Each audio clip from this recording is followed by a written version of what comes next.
जय सिया राम। जय श्री राम। संकट से हनुमान छुड़ावे, मन क्रम वचन ध्यान जुलाए। हनुमान जी तो ऐसे हैं कि भक्तों के तो छोड़िए, भगवान श्री राम पर स्वयं जब संकट आया तो उन्होंने हनुमान जी को ही पुकारा। हनुमान जी के बहुत सारे ऐसे मंत्र हैं, उनका स्वरूप है, उनका विग्रह है, उनकी प्रतिमाएं हैं, अलग अलग पूजा है, जिससे आप कितना भी बड़ा संकट हो, किसी प्रकार का भी संकट हो, उन संकटों से आप पार पा सकते हैं। जो हनुमान जी के साधक हैं, जिन लोगों ने हनुमान जी पर अध्ययन किया है, जानकारियाँ जुटाई हैं और साधना के जरिए जिन चीज़ों को पाया है, उसके आधार पे अगर ये बातें सटीक तौर पे बता दी जाए कि आप कौन सी पूजा करें, हनुमान जी का कौन सा विग्रह रख करके आप आराधना करें, तो निश्चित तौर पे आपको फलाफल की प्राप्ति हो ही जाती है। इस पर कहीं कोई कतई संदेह नहीं है, शक नहीं है। और ये सब बातें हम इसलिए बता रहे हैं क्योंकि आज हम 11 मुखी हनुमान जी की बात करेंगे, क्योंकि पंचमुखी हनुमान जी की चर्चा आचार्य जी तो पहले कर चुके हैं, 2 कार्यक्रमों में काफ़ी विस्तार से उन्होंने बताया है। और उसके बाद कुछ आप लोगों का भी आग्रह था कि हनुमान जी के जो 11 मुखी हनुमान जी हैं उनके बारे में चर्चा किया जाए। आचार्य जी, ये जो टॉपिक या सब्जेक्ट है, इस पे कम देखने सुनने को लोगों को मिलता है। बहुत ऐसे कम ही लोग हैं जो इस पर कुछ रिसर्च करते हैं और बातचीत करते हैं। क्या कुछ खास बता रहे हैं? और पहले आपका परिचय, आप मोहताज नहीं है। हाँ, डॉक्टर रजनीकांत श्रीवास्तव जी। हाँ जी, हाँ जी। जय श्री राम, जय हनुमान जी। भक्तगण, देखिए 11 मुखी हनुमान जी के ऊपर कई लोगों का हमारे से व्हाट्सएप पे लोग पूछते हैं, कई लोग मिलते हैं तो चर्चाएं होती है।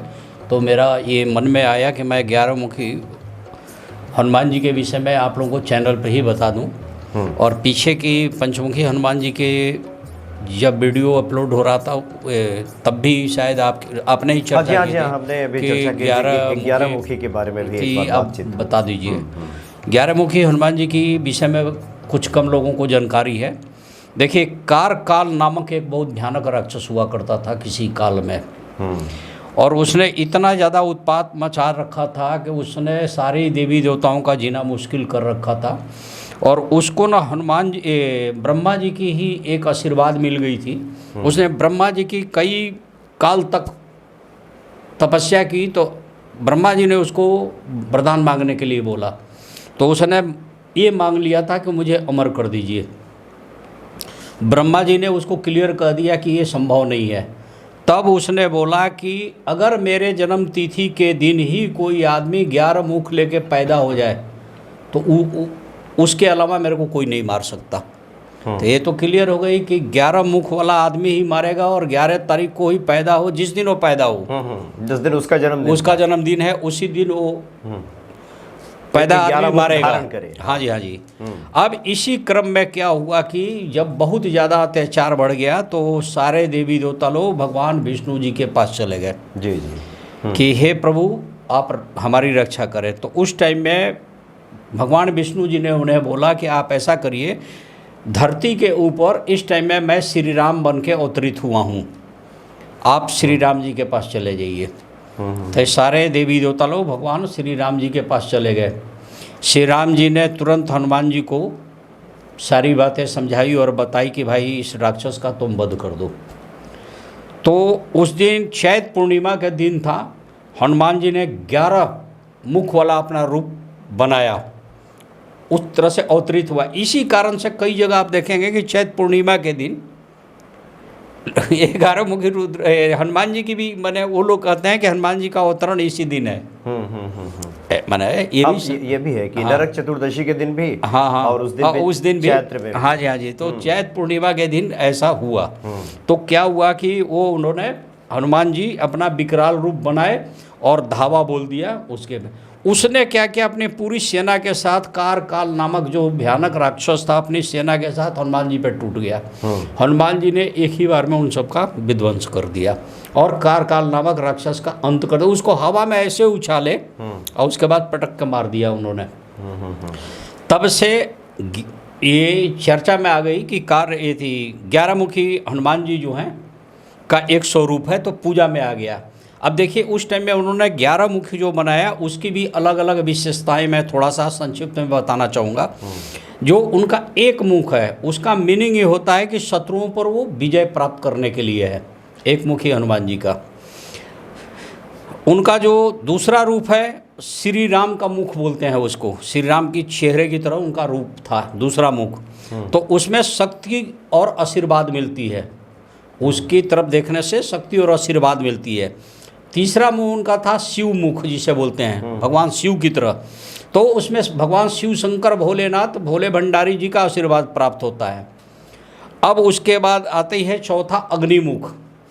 अग्निमुख वो हर तरह के बीमारी से बचाता है और किसी भी तरह के साजिश को जला कर रख देता है। उसके बाद आती है नागमुख। अब नागमुख की तरफ आप मुंह करके आप पूजा करें, उसका ध्यान करें, तो क्या होता है, किसी भी तरह के आपके शरीर में, जैसे कैंसर की बीमारी, इसको हिंदी में बोलते हैं जहरवाद, विष की बीमारी है। तो इस तरह की कोई इन्फेक्शन हो गई, विष से संबंधित है, या विषधर सर्प वगैरह, तो इस तरह की बीमारी से रक्षा अगर करता है तो नागमुखी 11मुखी हनुमान जी की तस्वीर। अब एक उसी में एक स्वरूप आता है गणेश जी का। गणेश की तरह भी आप वो 11 में देखेंगे तो गणेश जी भी हैं। तो गणेश जी की पूजा करने से क्या फायदा होता है कि ज्ञान का प्रतीक है, वो ज्ञान के वो प्रतीक हैं। एक मुंह आता है हैग्रीव मुख, हयग्रीव। हाँ, तो हैग्रीव मुंह जो है हनुमान जी का, ये शुभ कार्यों का प्रतीक है। हर तरह के शुभ लाभ जितने भी हैं लाभ, ये सब हनुमान जी की। हयग्रीव जो है घोड़े की तरह, हाँ जी, हाँ जी, जो हाँ मुख जी, है, जो गर्दन हाँ जी, हाँ जी, हाँ जी। उसके बाद एक मुख आता है गरुड़ मुख। तो गरुड़ मुख की पूजा करने से किसी भी तरह की समस्या से छुटकारा मिल जाता है, और कितने भी बड़े कोई विषधर है, गरुड़ उसको मार के रख देता है। उसके बाद आता है नरसिंह मुख। नरसिंह मुख में क्या होता है कि मानसिक बीमारी किसी भी तरह है, या कोई मानसिक रूप से डरा हुआ है, विचलित हो गया है और हमेशा भय में रहता है, तो उसका नाश कर देता है। इसके बाद आता है भैरव मुख। भैरव मुख में निगेटिव ऊर्जा जितने भी है आसपास सराउंडिंग एरिया में, वास्तु दोष हो, रेडिएशन हो, कोई किसी का किया कराए का कुप्रभाव हो, नज़र दोष हो, ये सारे समाप्त हो जाते हैं। इसके बाद आता है ब्राह्मुख। ब्राह्मुख में क्या है कि रोगों से छुटकारा मिल जाती है, किसी भी तरह की आपकी बीमारी हो छूट जाती है। इसलिए 11 मुखी हनुमान जी की पूजा करने से इतने सारे लाभ आपको एक ही जगह से मिल जाते हैं। अब इसमें भी देखिए, ये भी है पूरबमुखी। अब पूरबमुखी अगर उनका चेहरा है तो उसे बोलते हैं बानरमुखी, तो हनुमान जी बड़े प्रसन्न होते हैं। पश्चिम में है गरुड़मुखी, तो वे संकट मोचन रूप में हो जाते हैं। दक्षिण में है नरसिंह रूप में, तो ये उपासना के लिए सबसे उत्तम माना गया है। आकाश रूप में, जिसे बोलते हैं ना हैग्रीव, तो ऐसे क्या है, परेशानी से दूर कर देता है। आपकी किसी भी तरह की परेशानी हो तो इसे आपको दूर करता है। अब ये है कि ये सब जगह ये मंदिर नहीं है, 11 मुखी हनुमान जी की सब जगह नहीं है। अब उसको भी मैं डिटेल में आपको बताऊंगा। मान्यता है कि 11 मुखी हनुमान जी की आराधना से कठिन समस्या दूर हो जाती है और आपकी तपस्या पूर्ण होती है। अगर आप 11 मुखी हनुमान जी की तपस्या करने लगे, हालांकि कठिन तपस्या है, लेकिन आपकी सारी मनोकामना पूर्ण हो जाती है। 11 मुखी हनुमान कवच के पाठ से किसी भी प्रकार का भय हो, भूत हो, प्रेत हो, बाधा से मुक्ति मिलती है। पंचमुखी हनुमान जी से भी मिलती है। किसी भी तरह के षड्यंत्र को काट देता है पंचमुखी हनुमान। लेकिन 11 मुखी हनुमान जी का जो है वो चौतरफा अगर घिर गए हों तो उसमें भी आपको कार्य करता है। ये उनकी पूजा बहुत लाभदायक है, इसको करना चाहिए। अब ये पूरी इंडिया की बात लेकर करें तो सब जगह घूमने के बाद उत्तराखंड देवभूमि में एक मंदिर है जामुन वाला, सिर्फ वहीं पर उत्तराखंड में ये 11 मुखी हनुमान जी की मंदिर है, जहाँ पर किसी ज़माने में रावण ने महामृत्युंजय का यज्ञ किया था और अपने 10 सिरों की बलि दी थी वो वहाँ पे। तो इससे रुद्र को उसने प्रसन्न किया था। तो वहाँ पे बहुत फेमस मंदिर है उत्तराखंड के देहरादून के जामुन वाले जगह पे। यदि आप लोग कोई दर्शन करने के लिए जाना चाहें तो आए।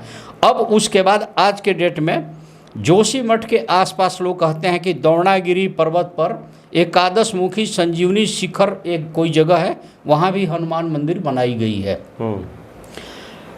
सुसेन वैद्य की सलाह पर संजीवनी लेने के लिए हनुमान जी जब उत्तराखंड की पर्वत श्रृंखला के द्रोणागिरी पर्वत पर गए थे, तो वो जगह जोशी मठ के आसपास कहीं है, तो वहाँ पे इनकी एक मंदिर नई बनाई गई है। और कहते हैं कि इनको खुश करने के लिए श्री हनुमंते नमः मंत्र का जाप करने से बहुत खुश हो जाते हैं। कई लोग 11 मुखी हनुमान जी के कवच का पाठ करते हैं। कवच तो लंबा है, तो 11 मुखी हनुमान कवच करने से आपका शत्रु कुछ भी नुकसान नहीं कर सकता, आपको बीमारी छू नहीं सकती। कहा गया है कि यमराज भी दूर भागते हैं शरीर से, सीधे मोक्ष को प्राप्त होती है। ऐसी ऐसी बातें शास्त्रों में वर्णन मिलता है। लेकिन पूरी इंडिया में सिर्फ एक जगह को छोड़ के मैंने अभी कहीं नहीं देखा है। हालांकि जोशी मठ के पास मैं उस जगह अभी नहीं गया हूँ, मैंने नहीं देखा है कि क्या मैंने किताबों में वर्णन मिला है। तो 11 मुखी रुद्राक्ष की हनुमान जी की पूजा का महत्व तो मैंने बताया। अब आप कंफ्यूज नहीं होंगे, एक मुखी हनुमान जी, दक्षिणामुखी हनुमान जी, उत्तरमुखी हनुमान जी या पंचमुखी हनुमान जी, 11 मुखी हनुमान जी, सब हनुमान जी का है। विभिन्न घटनाओं को अंजाम देने के लिए, दुश्मनों का संहार करने के लिए, सृष्टि को उस टाइम को पाप विहीन करने के लिए उन्होंने अलग अलग रूप पकड़ा हनुमान जी। और आज भी इस सृष्टि में हनुमान जी चिरंजीवी होकर पूरी कलयुग की रक्षा कर रहे हैं। न जाने कब कैसी रूप पकड़ के आ जाएं। कई रूप हैं हनुमान जी के। हनुमान जी के हनुमान जी जरूरी नहीं कि कनक भूधराकार शरीरा में ही दिखाई दें, सूक्ष्म रूप भी धर लेते हैं, विकट रूप भी धर लेते हैं 11 मुखी। एक और महत्वपूर्ण बात यह है कि 11 मुखी हनुमान जी की जब चर्चा हो रही है तो ईश्वर का कोई भी रूप बचता नहीं है। उसमें भगवान विष्णु ने जितने सारे अवतार लिए, लगभग सारे अवतार, राम का रूप धर लिया उन्होंने, नरसिंह भगवान का, वराह अवतार जो अवतार आ गए, गणेश जी आ गए, शिव जी आ गए। इसलिए तो गोस्वामी जी ने फिर लिखा है, और देवता चित्त न धरई, हनुमत से ही सर्व सुख करे। क्योंकि उसमें देखिए सारे देवता निहित हैं। इसलिए हनुमान जी की पूजा कर ली जाए तो सबकी पूजा, तो सारे देवता, गणेश जी की पूजा हो गई, शिव जी की हो गई, राम जी की हो गई, सबकी पूजा हो गई। चलिए, बहुत अच्छी आपने बातें बताई हैं। और हम समझते हैं कि जो हनुमान जी के भक्त हैं, हनुमान जी की कथाओं में रस भी लेते हैं। हनुमान जी के विभिन्न उपायों को जब बताया जाता है, उपाय तो आपके लिए एक दो जो है उसको कीजिए मजबूती से, लेकिन ये सब कथा रस है, एक तरह से कहा जाए, कथा रस ही है। आनंद आता है अगर आप सच में हनुमान जी के भक्त हैं तो इन सब बातों को सुन करके भी आनंद आता है कि कितना विराट स्वरूप है हनुमान जी का जी। और एक आस्था और एक विश्वास पे मजबूती आती है। तो हम समझते हैं कि जो आपने उपाय बताए हैं वो निश्चित तौर पे भक्तों के लिए काफ़ी काम की साबित होगी। बहुत बहुत धन्यवाद आपका। जय श्री राम, जय हनुमान जी।